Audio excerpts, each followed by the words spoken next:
Hola, ¿qué tal? Muy buenas tardes con todos. El taller de animales de compañía les da la bienvenida. Siguiente diapo, por favor, Yesa. Es necesario mantener el orden dentro de la sala virtual. Por ello, todos los participantes deben mantener su audio y cámara desactivadas durante toda la videoconferencia. Se procederá a retirar de la sala a aquel que incumpla esta indicación. Deben escribir sus nombres completos, universidad o instituto al cual pertenecen, correo electrónico y si son estudiantes de la Universidad Nacional Mayor de San Marcos, favor de incluir también sus códigos de estudiantes. Siguiente. En el chat pueden escribir sus preguntas al final de la exposición. Procederemos a leerlas para que nuestra invitada pueda responder a todas sus dudas y consultas. Siguiente. Bueno, para que nos conozcan un poco más, nosotros somos el taller de animales de compañía. Está conformado por estudiantes universitarios de la Facultad de Medicina Veterinaria de la Universidad Nacional Mayor de San Marcos, quienes nos caracterizamos por tener un gran interés en aprender más de animales de compañía. El TAC fue creado en el año 2003, gracias a la iniciativa de un grupo de estudiantes de los primeros años de estudios, quienes creyeron en la necesidad de fomentar un adecuado manejo de los animales que llegaban a la facultad con fines de enseñanza e investigación. El TAC fue legalizado con resolución de decanato de fecha de 25 de noviembre del 2003 y ratificado con resolución rectoral el 7 de enero del 2004. Nuestros objetivos son los siguientes: promover el adecuado manejo de los animales que llegan a nuestra facultad con fines de estudio e investigación, incentivar un compromiso entre los miembros de la comunidad y sus mascotas y, por supuesto, fomentar la importancia de la capacitación permanente de los futuros médicos veterinarios y profesionales que ya ejercen esta maravillosa carrera. Nosotros realizamos diversas actividades académicas, como charlas, seminarios y cursos. Todo ello nos permite integrar a diferentes médicos veterinarios, tanto nacionales como internacionales, y así poder intercambiar conocimientos y experiencias que enriquezcan nuestra vida y formación profesional. El día de hoy, el seminario se titula Anatomía quirúrgica de las patologías perianales en caninos y felinos, y estará a cargo de la médico veterinaria Magíster Rosemary Barreto. La Magíster Barreto es egresada de nuestra casa de estudios. Ha realizado la maestría de Ciencias Veterinarias con mención en Medicina y Cirugía Animal, también en la Universidad Nacional Mayor de San Marcos. Es docente contratado de Anatomía Quirúrgica y Cirugía Veterinaria de nuestra facultad, compartiendo docencia en otras universidades como la Universidad Científica del Sur y la Universidad Alas Peruanas. Es miembro titular de la Asociación Panamericana de Anatomía. Ha participado como ponente de diversos eventos y es autora de varios artículos científicos sobre medicina veterinaria. La Magíster Barreto accedió amablemente a compartir su tiempo y sus conocimientos con todos nosotros para llevar a cabo este seminario, el cual fue apoyado y difundido por el Centro de Responsabilidad Social y Extensión Universitaria, más conocido como CERCEU, de la Facultad de Medicina Veterinaria de la Universidad Nacional Mayor de San Marcos. Sin nada más que añadir, le doy pase a la doctora Rosemary Barreto para que pueda iniciar su ponencia. Buenas tardes, gracias por la presentación. Buenas tardes con todos. Voy a proceder entonces a comenzar con nuestra charla de esta tarde. Si tienen preguntas que creen que se amerita responder en el momento, me avisan por favor, no hay problema, lo hacemos en ese momento. Y si hay preguntas genéricas, de repente al final. ¿Está bien? Bien, voy a proceder entonces, me da un segundo para compartir mi pantalla. Entonces, vamos a comenzar con este tema que si bien muchas veces no se toma en cuenta, ¿no? Es muy importante porque siempre en la clínica diaria vamos a encontrar alguno que otro caso que se relaciona, ¿no?, con patologías perianales en caninos y felinos. Sabemos que muchas de estas patologías se presentan con mayor frecuencia en caninos y muy pocas veces encontramos, ¿no?, incidencia en felinos. Bien, lo que se busca en esta charla es que al finalizar la sesión, ustedes, bueno, en este momento son los estudiantes porque están recibiendo la charla, ¿no?, identifican los conceptos básicos de la anatomía quirúrgica de las patologías perianales en caninos. Hay muchísimas patologías perianales, solo vamos a tocar por cuestiones de tiempo las más importantes. Bien, entonces vamos a empezar conversando un poquito sobre patologías anales y del periné. Generalmente nosotros realizamos, ¿no?, cirugía rectal cuando extirpamos masas, porciones del intestino que no son funcionales, ¿no? Y también cuando necesitamos reconstruir prolapsos rectales, ¿no? Eso es lo común. También se pueden presentar perforaciones, fístulas, que son poco comunes, pero puede presentarse. Y en lo que es el periné, ¿no? Podemos también encontrar presencia de hernias, fístulos perianales, ¿no? Lo que es patologías de los sacos anales. Vamos a hablar luego sobre este tema, les va a parecer interesante, porque muchas veces realizamos el vaciamiento de los sacos anales, pero por ahí podemos traer también problemas. Tumores que podemos encontrar, fístulas rectovaginales en el caso de la hembra, también rectouretrales es raro, pero podría pasar, ¿no? Es decir, vamos a encontrar una serie de patologías. Atresia anal, por ejemplo, es raro, ¿no? Por ejemplo, en los cerditos a veces se presenta, ¿no? En caninos es muy raro. Alguna vez he visto en perros muy pequeños, braquicefálicos, pero es muy, muy raro.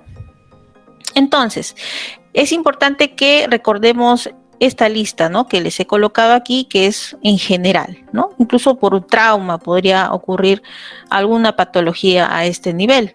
En lo que es tumores, podemos encontrar una lista, ahí les he colocado, ¿no? Los generales, ¿no? Pero tenemos que tener en cuenta, ¿no? El examen clínico. Bien, entonces, cuando nosotros hablamos de la exploración rectal, ¿qué quiere decir? Les he colocado ahí que nosotros nos guiamos, ¿no? De la anatomía normal. ¿Qué es lo que yo observo, ¿no? Que es común en otros animales de la misma especie? Pero cuando yo necesito ir más allá, realizo una exploración rectal. Entonces, en perros adultos que presentan patologías a nivel del ano, del periné, deberíamos saber, ¿no? Cómo realizar una exploración rectal, porque nos puede dar mucha información. ¿Qué información nos puede dar? Por ejemplo, si es que hay una estenosis, si es que hay un aumento de tamaño de los sacos anales.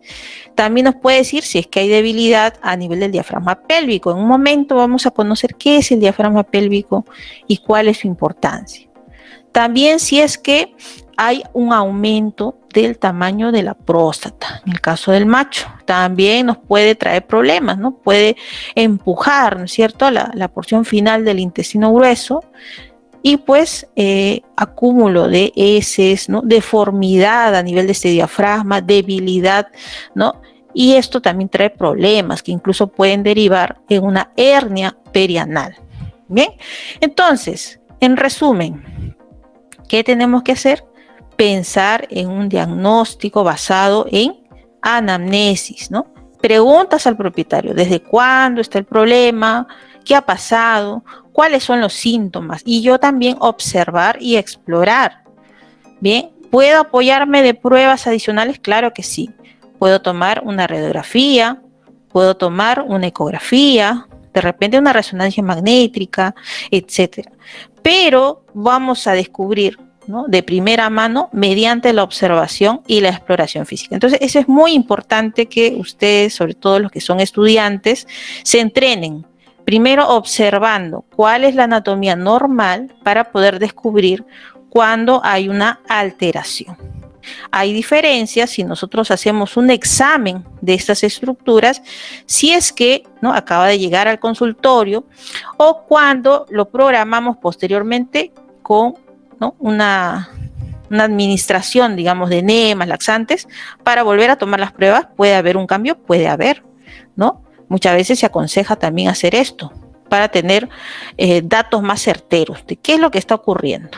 Bien. Ahora, vamos a conocer poco a poco las estructuras anatómicas. Yo sé que todos ya han llevado su curso de anatomía, pero a veces pasa que pasa el tiempo y nos olvidamos, ¿no? Entonces vamos a recordarlo.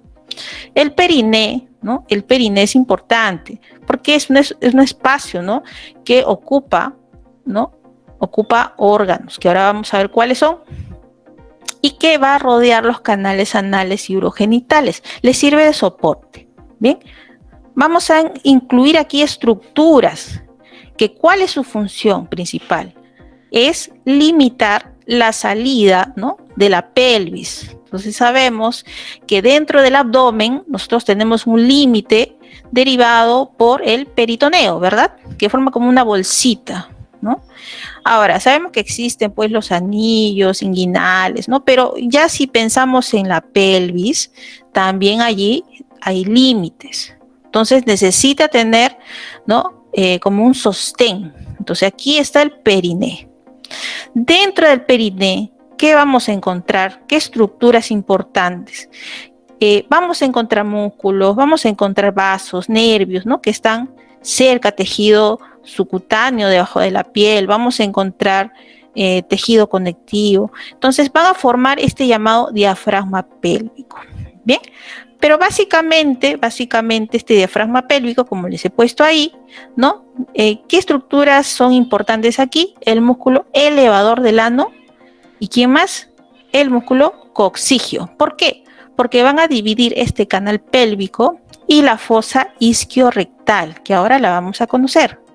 Entonces, este diafragma pélvico, si queremos decir entonces qué es, ¿no? En resumen, sería un conjunto, si ya nos guiamos de las estructuras más importantes, sería un conjunto de músculos estriados que se contienen dentro de estas fascias, ¿no?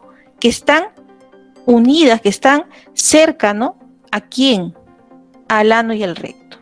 Bien, ahora tiene límites, ¿no? Ahí está, vamos a mover el mouse. Tiene aquí límites superficiales, por ejemplo. ¿Cuáles serían? Que se extiende desde dorsal, de arriba, ¿no? De dorsal, hacia el escroto, en el caso del macho, y la vulva en el caso de la hembra, ¿no? Hacia la base de la cola. Entonces, toda esa zona corresponde al periné. Hacia el lateral tenemos la tuberosidad isquiática y tenemos los músculos glúteos superficiales. Y sus límites profundos podemos mencionar como ventral, el arco isquiático, dorsal, ¿no? Ya profundo, la tercera vértebra coccigia, y aquí hay algo interesante. En el caso del perro tenemos el ligamento sacrotuberoso hacia lateral, y en el gato no tiene ligamento sacrotuberoso. Es decir, tiene límites, sí tiene, pero es menos definido, porque no tiene la presencia de este ligamento. Bien, ya hemos recordado algo más. Entonces, ¿por qué es importante conocer esto? Porque sí, ¿qué pasa si estos músculos, ¿no? Pierden, ¿no? Su función, ¿no? Si hay falla a este nivel, ¿qué va a pasar? Si se atrofian, si se desgarran, ¿no? Si se estira este diafragma, ¿qué va a pasar? Pierde su función, ¿no?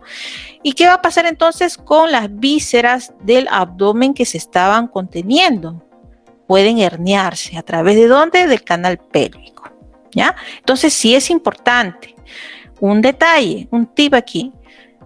Algunos animalitos, en caso de los perros, ¿no? Que no tienen cola, ¿qué va a pasar?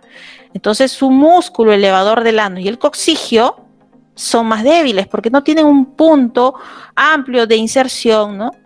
Y de llegada. Entonces, ¿qué va a pasar? Son hernias perianales con mayor frecuencia que los que sí tienen una cola completa.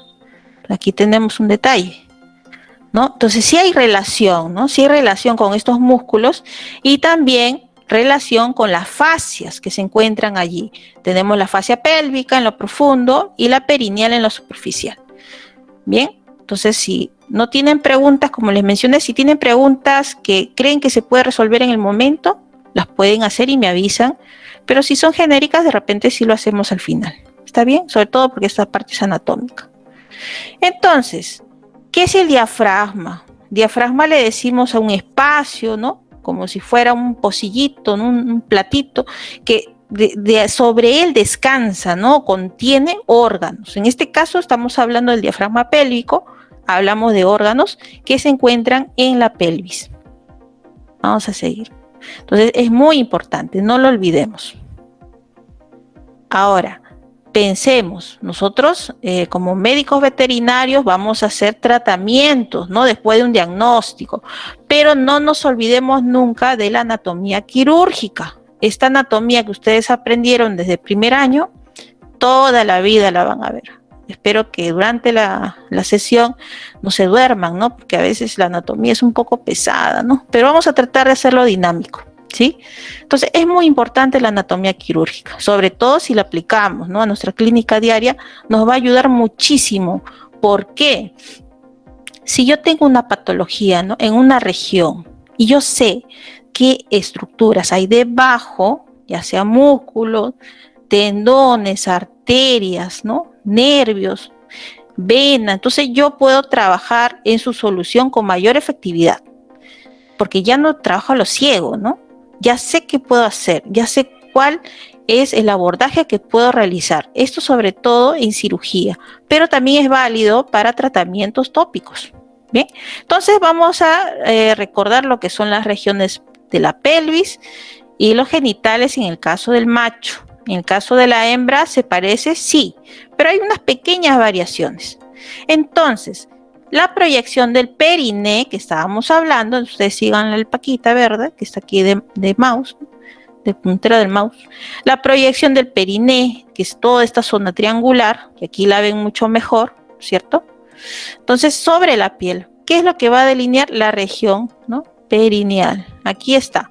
Fíjense, tenemos entonces aquí la fosa isquiorrectal, tenemos aquí la región perineal, la región anal, ¿no? Alrededor del ano. Tenemos aquí la tuberosidad isquiática en ambos lados. ¿Qué más? Es un machito, ¿no? Entonces tenemos por eso aquí el bulbo y el cuerpo, ¿no? Estamos hablando, ¿no?, de las porciones del pene.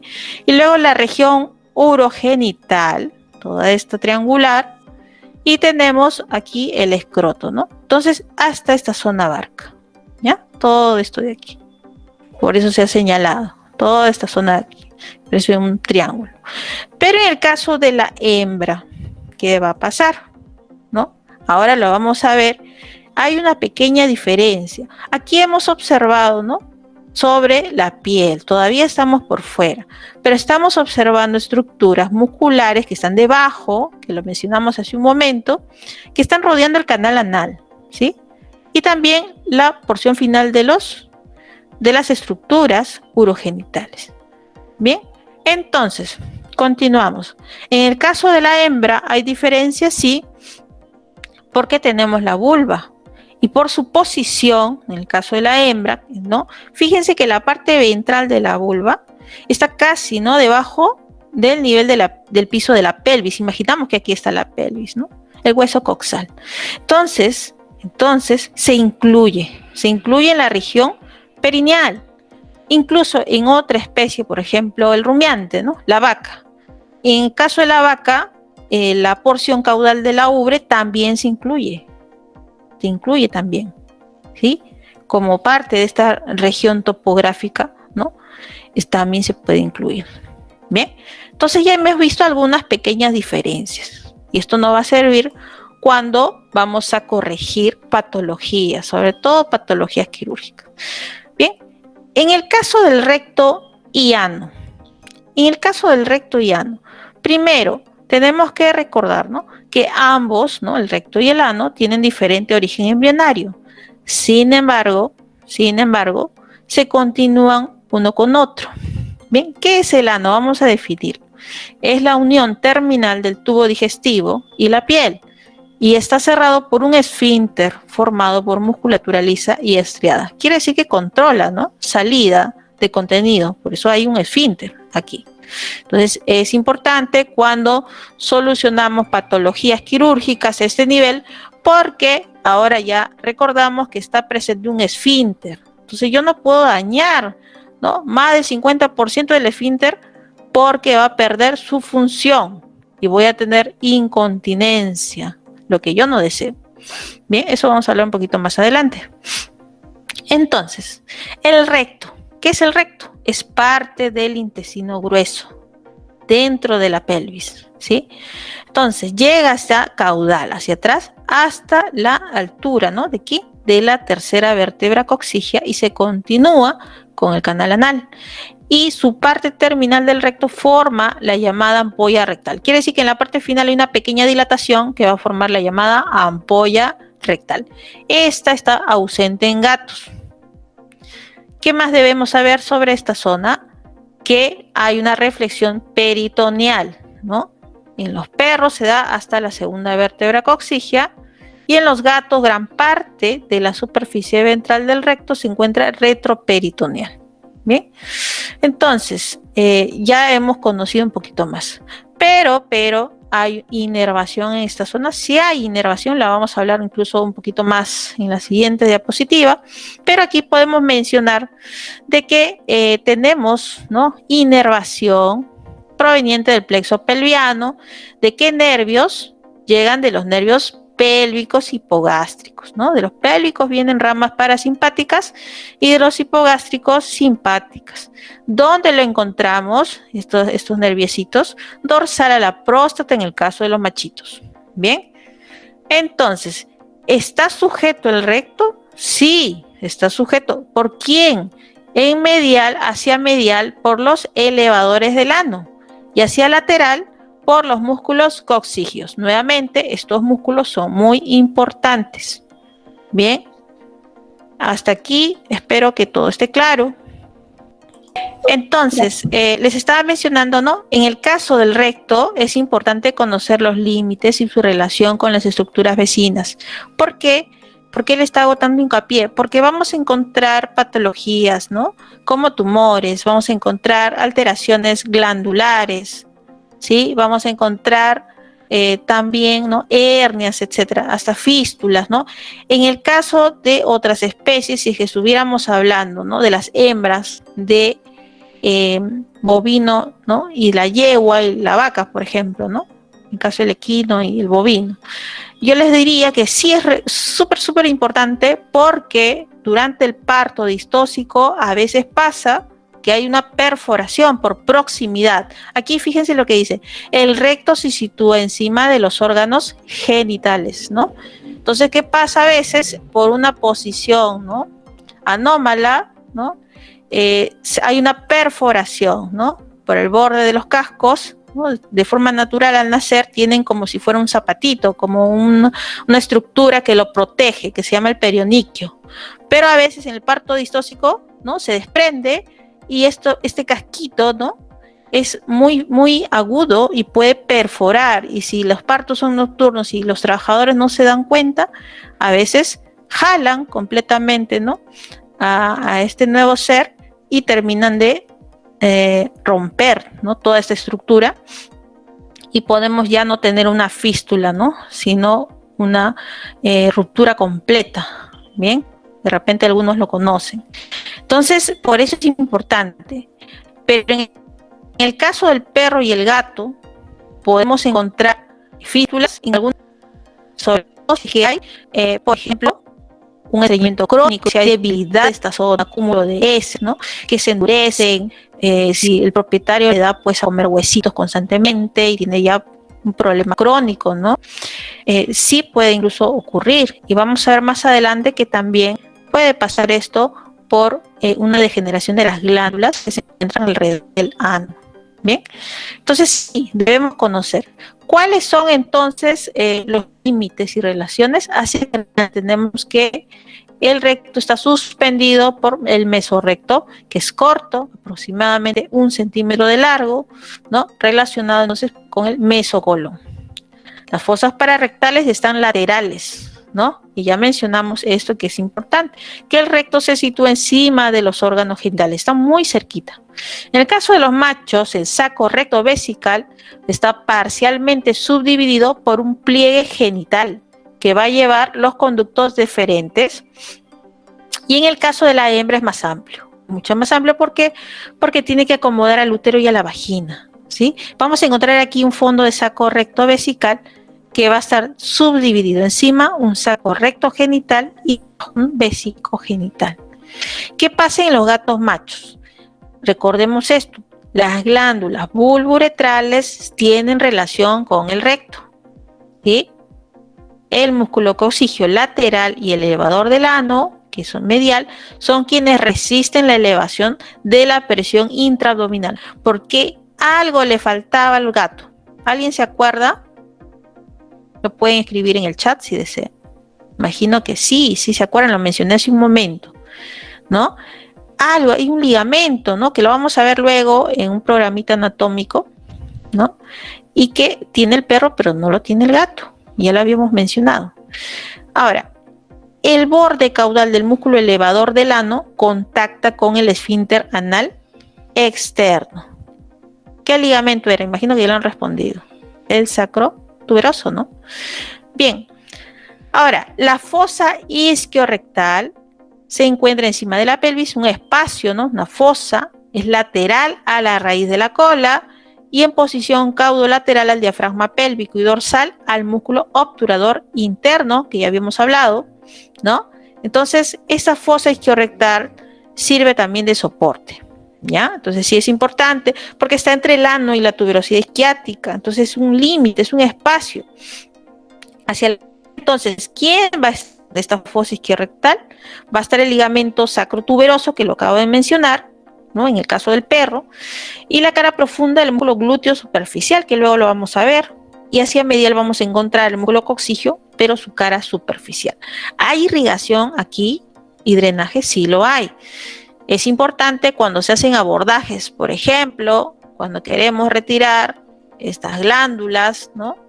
Que están alrededor del ano y se han degenerado, cuando queremos hacer una extirpación de sacos anales, cuando queremos hacer una corrección de una hernia perianal. Entonces tenemos que recordar esto. ¿Cuál es la irrigación? Tenemos la rama rectal craneal de la arteria mesentérica caudal, ¿no? Tenemos la porción retroperitoneal del recto y del canal anal. Tenemos aquí ¿quiénes? Las arterias rectales medio y caudal. Importante. Imagínense si le quitamos por error irrigación al recto. ¿Qué ocasionará? Necrosis, ¿no? De esa porción. Entonces es importante recordar esto. En el caso del drenaje, sus nombres son similares, por eso le he puesto aquí homónimas a las arterias. ¿Quiénes son? Las venas rectales craneales que drenan ¿hacia dónde? Sistema porta. Las venas rectales caudales que drenan ¿hacia dónde? Al sistema cava. Ambas se van a anastomosar en su camino de drenaje. ¿Cuál es la inervación? La inervación. Tenemos los nervios autónomos, ¿no? ¿Cuál era su origen? El plexo pélvico, que ya lo habíamos mencionado.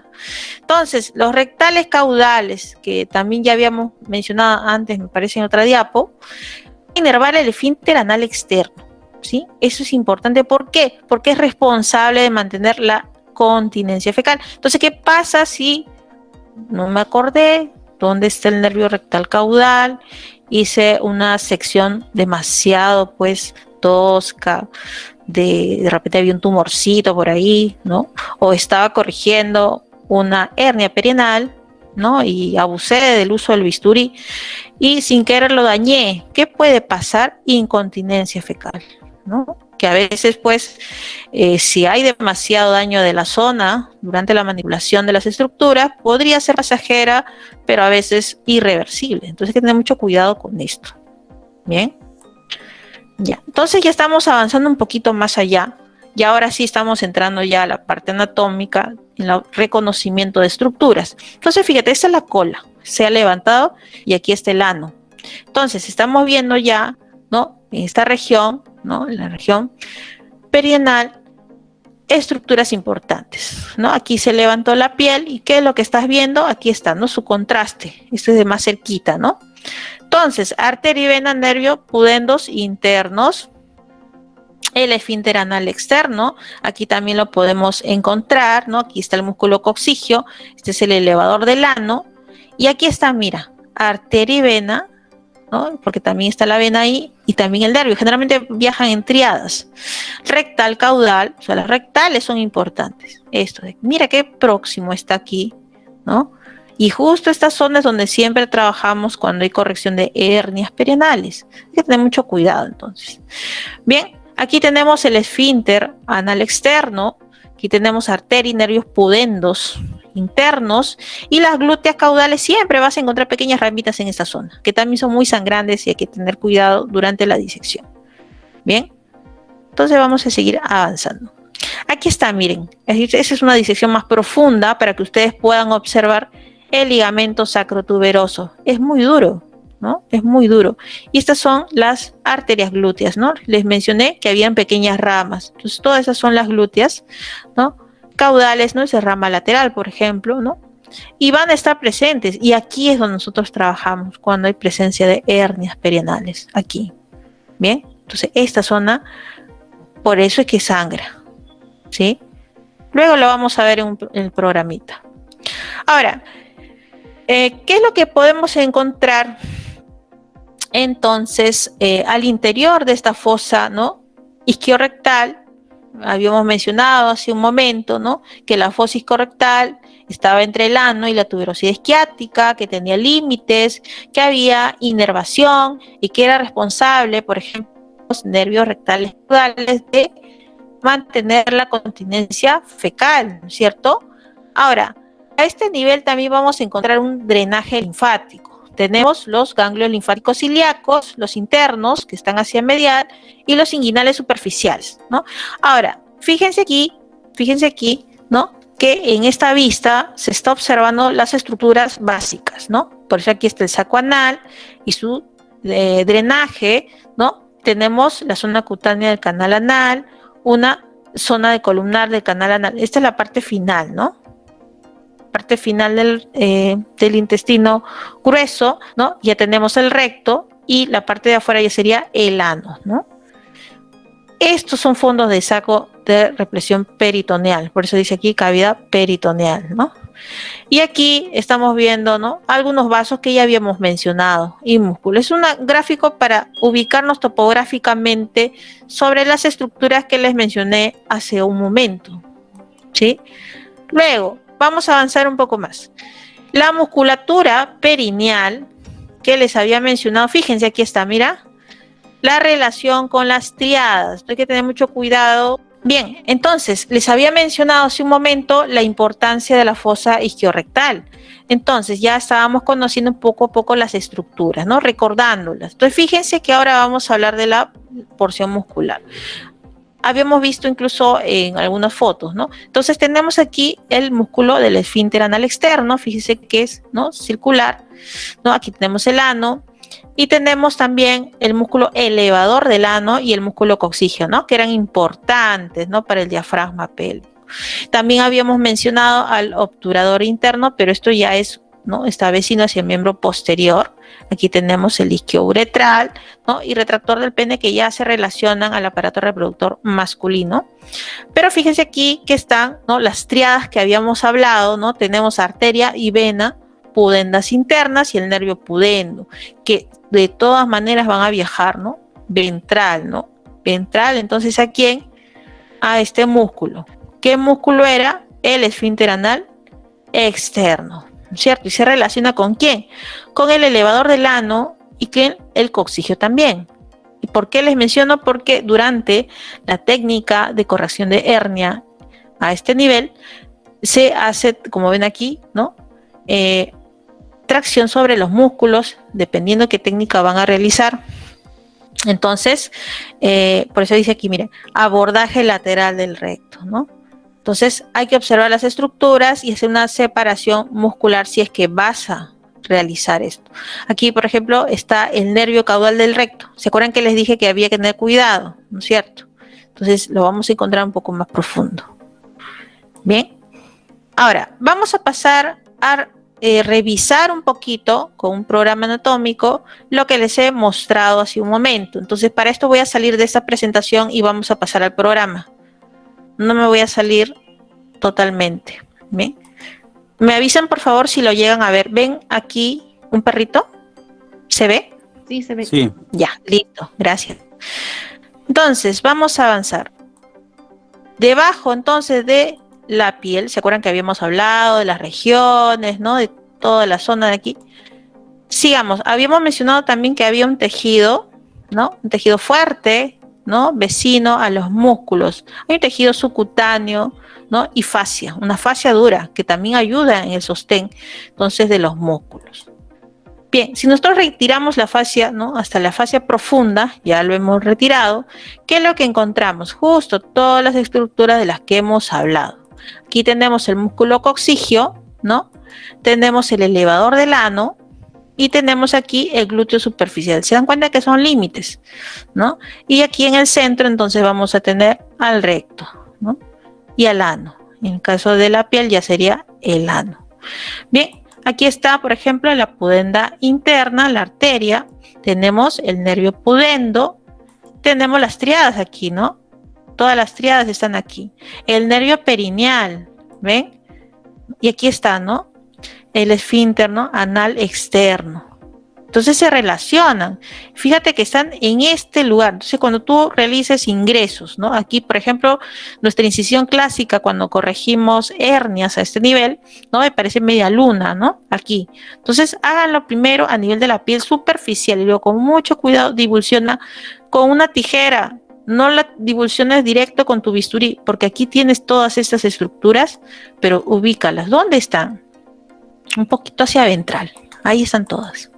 Bien, y tenemos que tener entonces mucho, mira, esto aquí que está disecado son las glúteas caudales, entonces aquí también están presentes, hay que tener mucho cuidado con ellas, vas a encontrar pequeñas ramas, aquí lo han disecado pero las vas a encontrar, entonces ya sabes, tienes aquí las ramas glúteas caudales y tenías aquí abajo todos los nervios, arteria y vena que hemos mencionado, ¿ya? Hay que tener cuidado entonces en esa zona, tienes hacia dorsal, ¿no? Un punto para tener cuidado, ya sea ventral otro, ¿ya? Para esto es esta imagen.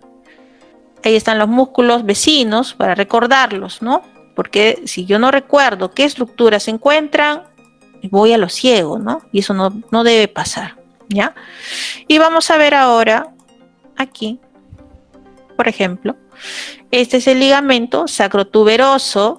Aquí tenemos la tuberosidad isquiática, esta es la disección profunda que ya habíamos visto.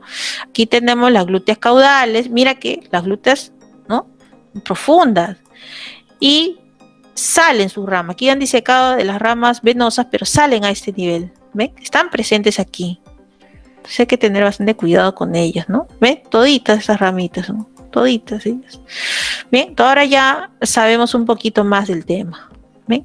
Todo esto, en este espacio generalmente de nosotros, si usamos mallas, por ejemplo, cuando ya corregimos una hernia perianal, ¿no? Colocamos una malla y a veces aproximamos con músculos vecinos para que esta malla no se salga, ¿no? Antes de cerrar el subcutáneo y la piel. Pero recuerda que hay vasos aquí y hay nervios. Entonces ten cuidado, ¿no? Cuando realices, sobre todo, el manejo de esta hernia. Cuando todavía tienes el saco, ¿no? Con su contenido. A veces quieres avanzar rápido y usas el bisturí, pero puedes dañar estos vasos. Lo mejor es hacer una disección roma, ¿no? Alrededor del saco de la hernial, ¿no? Hasta ya terminar tu técnica, ¿ya? Es mejor, te evitas problemas. ¿Ve? Mira, hay bastantes vasos aquí, ¿no? No parece, ¿no? A veces en plena cirugía te das cuenta cuando hay sangrado, es porque no recordabas dónde estaban estos vasitos. ¿Bien? Bien. Si tienen preguntas relacionadas a esto, las pueden hacer, si no, como les mencioné, al final. Vamos a continuar ahora, ya que ahora ustedes ya recuerdan, ¿no? Las estructuras anatómicas básicas, ya vamos a hablar un poquito de las patologías más comunes. No vamos a hablar todas las técnicas quirúrgicas porque nos vamos a demorar demasiado y son muchas, ¿no? Entonces les estaba mencionando que ahora que ustedes ya conocen la anatomía, ¿no? De toda esta región perineal, ya conocen qué es el periné, la importancia, qué nervios hay allí, qué debemos tener cuidado, dónde se ubican. Ahora podemos hablar un poquito sobre algunas patologías comunes. No vamos a hablar de todas porque son muchísimas, pero solo de las más importantes que de repente cuando estén pues haciendo sus labores en un consultorio pueden ver, ¿ya? Tenemos, por ejemplo, los tumores perianales. Entonces, si nosotros observamos, ¿no? Si fuera nuestro paciente A y nuestro paciente B, nosotros podemos de repente pensar, ya, voy a operarlo, hay movimiento, entonces por los principios básicos de los tumores, aparentemente es fácil, ¿no? No hay más allá contenido que sobre la piel y me aventuro a hacer mi cirugía. Pero si yo no recuerdo la anatomía, puedo cometer errores, como ya les mencionaba. Entonces recuerden la irrigación y la inervación, así como el drenaje, ¿ya? Y la importancia de los esfínteres, el esfínter anal externo, que ya habíamos hablado. Entonces, pero como les decía, ya falta poco, ya vamos a terminar, no se preocupen. Bien, entonces, ya que hemos recordado lo que es la anatomía básica, las regiones, los principales vasos, ¿no? arterias, venas y nervios, así como musculatura, ya podemos realizar algunas intervenciones. Por ejemplo, si nosotros observamos este caso, ¿no? A y B, tenemos dos patologías diferentes, ¿no? Ambos son tumores perianales, pero en este caso es único y en el de abajo, en el B, tenemos múltiples, incluso ulcerados, es decir, ya hay una contaminación, hay presencia de bacterias que pueden complicar más la situación. Entonces, ¿qué podemos hacer? Tenemos que hacer una evaluación e incluso de repente apoyarnos en pruebas adicionales. Habíamos mencionado una radiografía, por ejemplo, en este caso, incluso de repente podemos pensar, ¿no?, en una impronta, ¿no? De repente podemos pensar en una limpieza previa para reducir la carga bacteriana. Entonces podemos hacer diferentes manejos. Pero si ya estoy seguro que, por ejemplo, en este caso, en el A, es superficial, podemos hacer esa técnica que se menciona aquí, que es el colgajo deslizante de avance. Fíjate que se hace como si fuera una tapita, ¿no? Vas a retirar el defecto, toda esta porción ya no está, y luego el tejido anterior disecas debajo de la piel y avanzas, ¿no? Y lo tapas, lo cubres y colocas puntos discontinuos alrededor. Pero recordemos que hay estructuras debajo, entonces tiene que ser superficial, ¿no es cierto? Ahora, en el caso del B, es mucho más grande el daño, entonces tengo que evaluar si mi resección va a ser total, en forma circular, como si fuera una dona, ¿no?, hasta el límite entre el recto y el ano, y luego esta estructura circular, como la dona y la cara interna de la dona, tengo que unirla a la piel, al borde sano, ¿sí? Puedo hacer eso, sí se puede, pero con mucho cuidado. Si esos tumores son más profundos y abarcan parte de la musculatura, ¿no?, local, hablamos del esfínter anal externo, recuerden que yo puedo, en casos extremos, ¿no?, seccionar una parte de él. Pero si ya es más del 50%, hay peligro de que ocurra, ¿qué? Incontinencia fecal, ¿cierto? Entonces, tengo que pensar en las soluciones dependiendo el caso clínico. Aquí, fíjense, se ha hecho un pedículo, ¿no?, de aproximación y luego se gira para cubrir un defecto. También puedes hacerlo si fuera puntual, pero fíjate que aquí ya es todo, ¿no?, todo alrededor. Entonces hay técnicas que se hace tipo dona. Haces una incisión en el centro, ¿no?, limitante, y otra por fuera. Y luego aproxima la piel sana, ¿no?, hacia la incisión del centro. Pero habría que, como les digo, que evaluar, cada caso es diferente, ¿ya? Entonces tengo que pensar bien, ¿no?, y tomar mis decisiones. Ahora, en el caso de los tumores perianales, es frecuente en perros adultos, ¿no?, pero generalmente los más viejitos. Es muy raro en las hembras. Y mire, por ejemplo, el de abajo, ¿no?, que estamos viendo, son comunes los adenocarcinomas de glándulas apocrinas del saco anal, y esto lo podemos encontrar en perros adultos de aproximadamente 10 años. Y es más, algunos desde los 5 años ya pueden presentarlos. ¿Qué razas son las predispuestas? Hay razas predispuestas. Tenemos, por ejemplo, Cocker Spaniel, los Beagle, los Bulldog, los Samoyedos, pero también lo podemos encontrar en perritos mestizos. Recordemos algo aquí adicional. Los gatos no tienen glándulas, ¿no?, circunanales a este nivel. No tienen estas glándulas perianales, ¿sí? No lo tienen. Eso es un detalle. Entonces, los perros sí lo tienen. Los gatos no. ¿Bien? Ahora, muchos de estos cuadros, ¿no?, de estos tipos de tumores glandulares se acompañan de hipercalcemia. Quiere decir que cuando yo tomo mis muestras, ¿no?, de sangre, tengo que observar también los valores, ¿no?, de mi hemograma, de mi bioquímica, y de repente también los niveles séricos de calcio, porque se relacionan. Se sabe que cuando tú retiras todas estas masas tumorales, ¿no?, que provienen pues de estas glándulas perianales, también baja, ¿no?, baja esta hipercalcemia. Pero lo vas a ver que baja paulatinamente conforme pasan los días. Es decir, a partir del tercer día ya deberías tener valores ya casi normales. Bien. Ahora, ¿puede haber metástasis? Sí, puede haber metástasis. Generalmente son benignos, pero puede haber metástasis. Entonces, ¿cómo puedo yo, ¿no?, saber esto? Obviamente enviamos a patología, pero también tenemos que hacer una palpación de nódulos linfáticos. Si es que hay un agrandamiento, puedes tomar una placa de tórax y una de abdomen para ver pues tu hígado, tu pulmón, tu vaso, si es que no hay estructuras extrañas. Pero sobre todo, de primera mano vamos a palpar los ganglios linfáticos, si es que hay anomalías, ¿no? Si solamente son los regionales, producto de esta inflamación, infección local, los agrandados o ya son más, ¿no? De todo el cuerpo. Bien, ahora, muchas veces van a leer o les van a aconsejar que cuando hacen la corrección de estos tumores, realicen también la castración, ¿ya? ¿Por qué? Porque a veces se relaciona también, ¿no? Con el tema hormonal, entonces es mejor hacer la prevención, ¿bien? Ahora, como les mencioné, tengan bastante cuidado cuando reseccionan este tipo de tumores en no dañar, ¿no? En vano el esfínter anal externo porque van a tener un problema grande. Y en lo que es la fístula perianal, ¿no?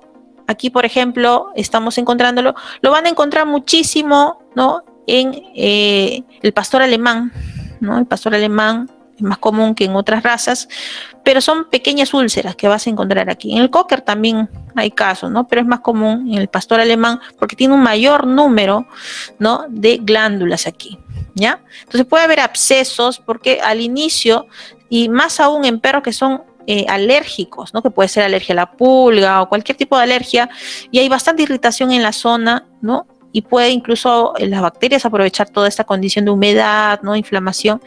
Entonces, estas criptas, ¿no? Como dice aquí, criptas fecalíticas o las glándulas incluso que estaban allí, ¿no? Pueden verse afectadas, ¿no? Y terminamos con abscesos, ¿bien? Entonces, por eso aquí les puse, si es que hay las condiciones, ¿no? Humedad, inflamación, contaminación bacteriana, obviamente se desencadena, ¿no? Estas fístulas perianales. Entonces, ¿cómo podemos abordar esto? Haciendo sección del tejido dañado. Como les mencioné, puede ser la técnica endona. En este caso, fíjate que está dañado, ¿no? Pero tengamos cuidado con quién, con las arterias y venas rectales caudales. Porque ¿qué pasaba si las dañamos? Sobre todo el nervio, podíamos perder, ¿no? Esta función, ¿no? De contener, ¿no? Las heces. Bien, entonces hay que tener cuidado aquí. Ahora yo les preguntaría, ¿no? Para ustedes, ¿qué es esto? ¿Qué tipo, ya que hemos hablado de tantas cosas, ¿no? ¿Qué puede ser, ¿no? ¿Qué puede ser? Fíjense, ¿qué puede ser? Es una hembra, ¿no? A la palpación era un poco consistente, no había dolor, se sentía pedunculado, es decir, aparentemente no tenía una base muscular, pero se le hizo una ecografía, no había aparentemente contenido, ¿no? Me decían que era una masa consistente, una plaquita en el abdomen, no había nada raro. Entonces se procedió a hacer la cirugía y ¿qué era? Era un lipoma. Era un lipoma, es raro, ¿no? Pero puede pasar, benigno, ¿ya? Entonces aquí, como había abarcado bastante, ¿no? Extensión, se procedió, ¿no? A hacer una incisión en forma de T, ¿ya? Por eso le ven aquí, ¿ya? Entonces para conservar, ¿no? Y evitar, ¿no? Llegar hacia, ¿no? El esfínter anal. Entonces sobre el tejido, ¿no? Con mucho cuidado, una incisión en forma de T, se liberó el tumor completamente y el tejido, ¿no? Se redujo el tejido y luego tuvo buena recuperación. O sea, por suerte la perrita era de escasos recursos también, ¿no? Pero por suerte, como les menciono, era benigno. Otros casos que son muy comunes, que los van a encontrar, es la impactación del saco anal. Con esto ya estamos por terminar. Y es cuando nosotros tenemos que hay una acumulación anormal de secreciones del saco anal. Estas secreciones, ¿no? Se pueden contener, ¿no? Y puede ser muy doloroso, ¿no? Primero puede haber una inflamación, ¿no? Acompañado de bastante dolor. Eso nos da una saculitis anal que incluso puede infectarse. Las bacterias pueden aprovechar aquí y pueden también producir incluso un absceso, como ven aquí, ¿no?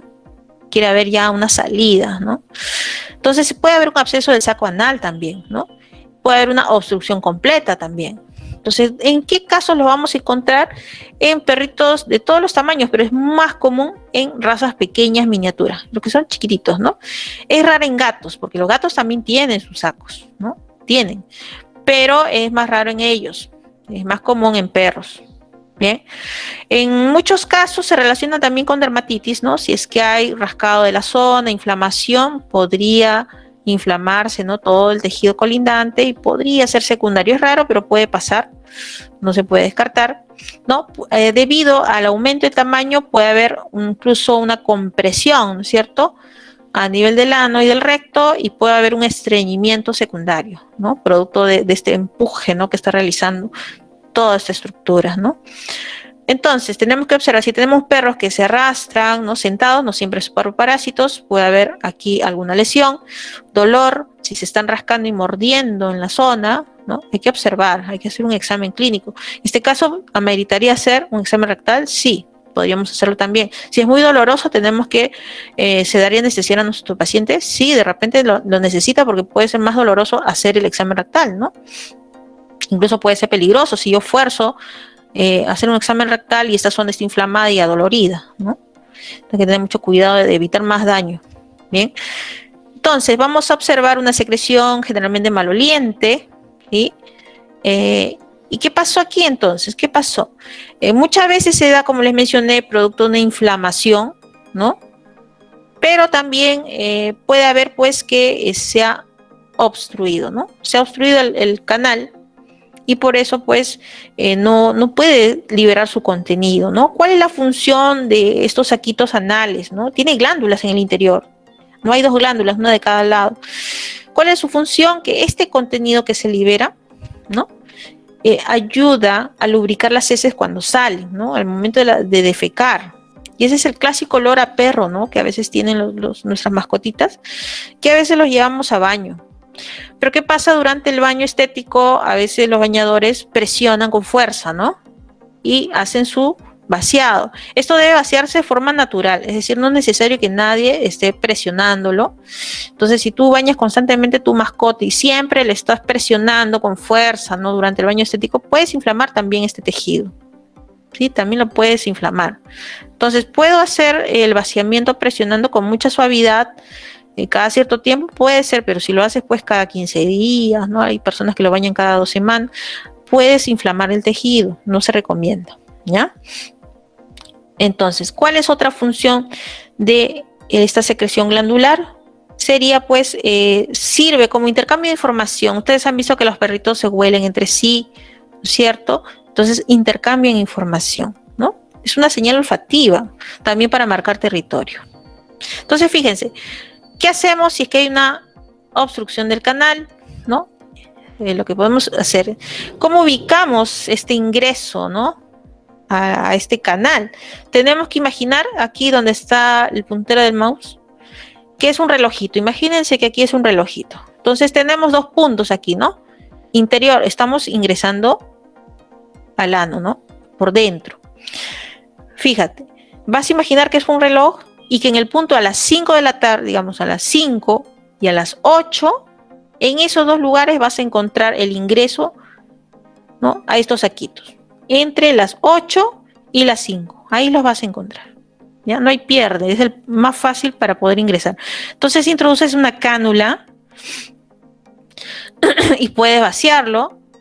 Y también al introducir una cánula sirve de guía cuando haces la incisión ya por piel, que ya rasuraste, has hecho tus lavado quirúrgico, etcétera, y vas a introducir para ya palpar y saber dónde tienes que ir, ¿no? Haces una pequeña incisión y luego divulsionas la zona, ¿no? Como ya tienes una guía por dentro, va a ser más sencillo al palpar, y divulsionas hasta su base. Luego haces tus ligaduras en la base y simplemente lo retiras. Es muy sencillo de realizar, sí, pero si no te acuerdas que a este nivel tenemos, ¿qué podríamos tener? A ver, recordemos, las arterias y venas glúteas caudales, por ejemplo, podemos tener por acá. Ellas pueden ser muy sangrantes, entonces tengo que hacer una divulsión cuidadosa, ¿ya? Esta es la técnica cerrada, que es cuando retiras toda la glándula cerradita, mira, completita.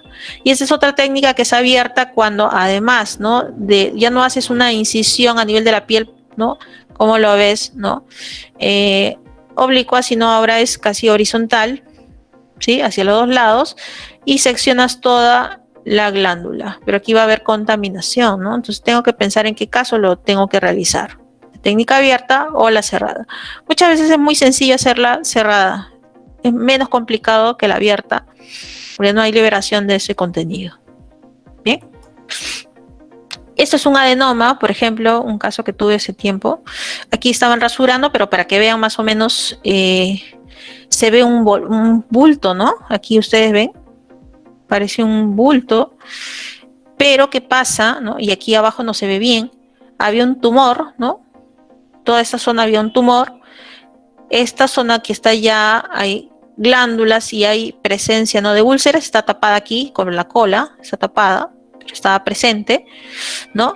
Pero fíjate que tiene límites, es decir, no, por suerte no había, ¿no?, avanzado y no había dañado el esfínter anal externo. O sea, tuvo suerte, era una hembra, ¿no? Aparentemente parece una hernia perianal, pero no lo era, mira.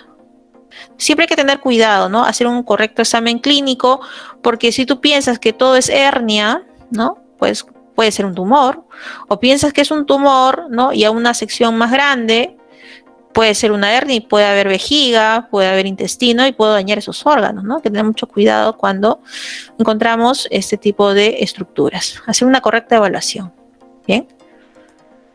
Bien, y ya para finalizar, recuerda que muchas de estas patologías, si causan compresión, ¿qué puede pasar? Las heces quieren salir, ¿no? Pero no pueden. Entonces se acumulan y pueden debilitar las paredes del recto. Y puede ocurrir esto, mira. ¿Qué pasa? Se detiene y eso puede ser doloroso y puede debilitar más, ¿no?, el diafragma pélvico y puede desencadenarse hernias, ¿no? Entonces, cuando tenemos este tipo de deformaciones, como les mencioné, presencia de tumores, problemas de próstata en el macho, que es muy común, y esto al final, de forma secundaria, te puede traer una hernia perianal, ¿ya? Entonces, ya conociendo las estructuras, ¿no?, puedes realizar la corrección de una hernia perianal con la forma que tú quieras. Puedes hacer una incisión en media luna, ubicar el saco, ¿no?, el contenido, regresarlo hacia la cavidad abdominal empujándolo suavemente, te quedas con el saco, ¿no? Algunos lo giran ya vacío y en la base haces su punto de sutura, quitas el saquito y este espacio que queda, colocas una malla y haces un afrontamiento, ¿no?, entre los bordes para que se quede sujeta sin perforar el recto, ¿no? Solamente estamos hablando de estos músculos. Tienes aquí el elevador del ano, el esfínter anal externo, ¿no es cierto? Tienes el músculo coccigio, ¿sí? Entonces tienes estos músculos vecinos que te pueden ayudar a que coloques tus puntos con mucho cuidado. Pero si tú quieres hacer, como dice aquí, elevación del obturador interno para que sirva de soporte, también lo puedes hacer, pero para eso ya recuerdas qué estructuras tenemos. Por ejemplo, aquí mira, quieres hacer la aproximación, puedes hacerlo, pero con bastante cuidado, ¿no? Porque ya conoces dónde están los vasos más importantes, ¿no?, que pueden ser sangrantes, y los nervios, ¿no? Por ejemplo, hacia el recto, ¿no? No debo dañar, ¿no?, el rectal, ¿no? Esto es básicamente para que tengan una guía, ¿no? Es un poquito más complicado, ¿no? Tienes que liberar el músculo, entonces a veces es más fácil utilizar la malla, pero hay casos y casos, ¿no? Y depende también del gusto del cirujano. Bien, este por ejemplo es una hernia. Fíjense que lo primero que vas a encontrar, este es el saco. Mira, este es el saco, ¿no? Y por dentro está el contenido. Entonces, ¿qué puede ser el contenido? Puede ser vejiga, puede ser grasa, puedes encontrar de todo, ¿no? Puedes encontrar, como le digo, grasa, puedes encontrar bastante intestino si es que esto ya es crónico. Y mira el color, ¿no? Aquí puede haber más de una técnica quirúrgica que puedas realizar, porque si hay intestino y hay un vólvulo, también tienes que corregirlo, ¿no? Entonces es muy importante el examen que tú vas a realizar durante también tu técnica, porque de repente esto no te lo esperabas, ¿no? Pero puede pasar.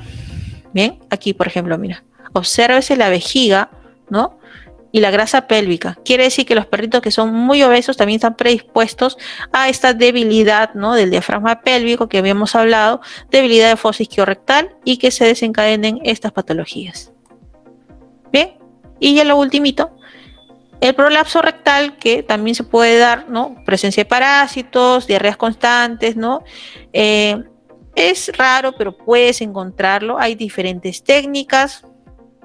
Esta es una de ellas que les he mostrado aquí, pero lo que quiero decirles aquí, más que mostrarles las técnicas, es que podemos hacer las correcciones recordando la anatomía. ¿Ya? Entonces hay que tener cuidado siempre con el esfínter anal externo. Aquí se puede hacer una reducción, ¿no? Hasta el tejido sano, respetando entonces las estructuras vecinas. ¿Ya? Eso es lo importante. Bien, jóvenes, ya hemos terminado, ¿no? Espero que no se hayan dormido. No sé si tienen preguntas hasta aquí. Muchas gracias, doctora. Ha sido Gracias. una muy interesante. Por ahora no hay preguntas en el chat. Esperamos. Allá. Bien. Espero que haya sido de su agrado, ¿no? Y que sobre todo no se hayan dormido, porque cuando es anatomía es a veces un día se pan. Espero que haya quedado todo bien claro. Bien, creo que todo fue claro. Les agradezco muchísimo. Entonces, su presencia, sobre todo en este día que la gente quiere descansar, ¿no? Pero ustedes están pues adquiriendo nueva información, ¿no? Y estamos juntos aprendiendo más, ¿no? Eso es lo interesante. Entonces, les agradezco mucho y le doy pase, ¿no? A las señoritas. Sí, al parecer ha sido bastante didáctica su charla, no han quedado dudas en los asistentes. Muchas gracias por todo, doctora. Le recordamos que la grabación de esta presentación será publicada en el canal de YouTube, con su permiso, claro.